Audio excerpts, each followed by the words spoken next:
Bonjour à tous et bienvenue sur Génération Y. Je suis Ypsilon et aujourd'hui Ipsy critique mes vies de chien. Alors comme vous l'avez remarqué, il y a eu encore une petite semaine de pause parce que tout simplement j'en avais envie, que je n'avais pas forcément le cœur à travailler sur la chaîne en ce moment. J'espère que je suis reparti là, que je vais reprendre le rythme d'une vidéo par jour. Déjà cette vidéo sort déjà très en retard, mais tant pis. Mais voilà, peut-être reprise de la chaîne, peut-être pas, j'en sais rien. Retournons au film. Mes vies de chien racontent la vie d'un chien, étonnamment, qui s'appelle qui a plusieurs noms en réalité, puisque tout simplement, en fait, ce chien va se réincarner. Il va avoir 5 vies différentes, donc il va interpréter des chiens de races différentes, mais surtout avec des propriétaires différents et des destinées différentes. On va comprendre ses pensées, ses réactions également, jusqu'à ses différentes naissances, jusqu'à ses différentes morts. Alors ce film est très bon, on va être honnête. Il a une très bonne réputation puisqu'il est tout simplement très beau.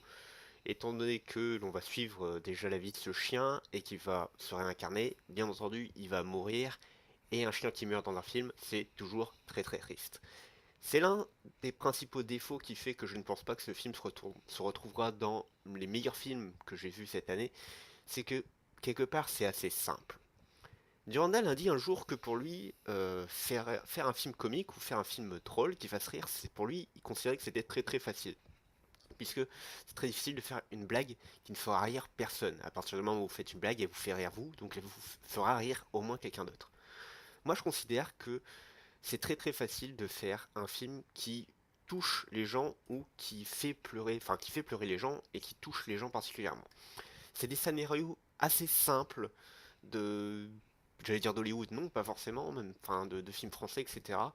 C'est des films sur des petits vieux qui vont mourir, c'est des films sur des animaux qui vont mourir, c'est des films sur une famille qui se déchire, les histoires d'amour, etc. Je considère que faire un film triste, ou qui fait ressentir certaines émotions, je trouve que c'est assez simple, qu'il y a des scénarios assez simples pour le conduire très facilement. Et ce scénario, pour moi, est très simple, dans le fait de, on va proposer la vie d'un chien, du point de vue du chien, et on va le faire réincarner pour qu'il puisse mourir, mais également revivre plusieurs fois, et que les gens soient tristes. Et ça marche, honnêtement. J'ai eu la larmichette pendant le film, surtout sur le segment qui concerne le policier, sans trop vous spoiler. J'ai eu ma larmichette, tout à fait, mais ça sera pas l'un des meilleurs films que j'ai vus, parce que je trouve qu'au final, c'est assez simple. Alors pour parler du film en lui-même, les acteurs sont tous très bons. Les chiens se débrouillent plutôt bien, malgré que sur certaines scènes, on sentait que, euh, comment dire, euh, les chiens dans les films, généralement, ce sont des chiens dressés, ce qui fait que on filme le chien et derrière la caméra, il y a son maître dresseur qui est derrière et qui donne des ordres, soit par la parole, soit par des gestes. Le chien donc regarde ce maître dresseur et effectue l'ordre. Et j'ai trouvé justement que sur certains plans, euh, le chien en question, l'acteur principal qui était le chien, on voyait qu'il obéissait à un ordre qui était derrière la caméra. Mais il faut avoir un peu l'œil, je pense. Il faut s'être intéressé un peu à ce milieu pour le voir. Je pense notamment en fait à cette manie qu'a ce chien de tourner en rond et de chercher sa queue. Ce sont des trucs assez basiques que le maître dresseur apprend à son chien. En ce qui concerne les acteurs humains, par contre, je les ai trouvés tous très bons. Ils étaient très bons dans chacun des rôles. Et ouais, plutôt très intéressant. Au niveau de la mise en scène, c'était pas fou non plus. Je pense pas que c'était le but non plus. Le but était tout simplement de filmer donc cette vie de chien. Il y a quelques fondus. On peut remarquer les différents fondus entre les différentes vies, entre la mort du chien et le fait qu'il se réincarne. Ils sont avec des petits fondus de lumière qui représentent un peu la naissance, toutes les nouvelles sensations qui réapparaissent petit à petit à lui, vu qu'il redécouvre ses sens, puis vu qu'il renaît littéralement. À propos de ça, je trouve d'ailleurs que la naissance n'est pas du tout exploitée dans ce film, dans le sens où à chaque vie, très vite, on nous montre le chiot qui vient de naître, et une scène après, le chiot qui est déjà bien grand, qui est déjà, qui a plusieurs mois, qui connaît, qui joue, etc. Je pense j'aurais aimé qu'il s'intéresse beaucoup plus à la jeunesse vraiment du chien, et notamment qu'il nous parle de sa mère, de la chienne qu'il a mise au monde. alors qu'ici il est totalement mis sous silence pour beaucoup plus s'intéresser au rapport entre le chien et ses différents maîtres. Parmi les défauts également, on peut voir que le film n'a pas dû avoir un budget extraordinaire puisque certaines audaces faites par rapport au film sont faites donc avec des répliques numériques et sont vraiment pas très très belles.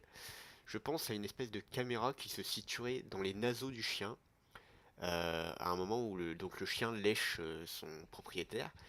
Et on voit donc cette caméra qui est dans les naseaux, donc on voit par deux espèces de trous, et l'effet est assez mal fait. Il y a une poule aussi qui est à un moment qui est pas super bien faite, et pareil une langue où on est pareil presque dans la gueule du chien où on voit juste la langue qui sort de la caméra.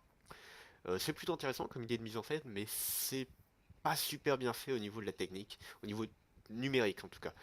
Mais je pense que c'est juste une question de budget. Donc voilà, je vous conseille énormément mes vies de chien. Il est très très beau, il m'a donné ma petite larmichette. Ceci dit, je trouve quand même que c'est assez facile comme scénario.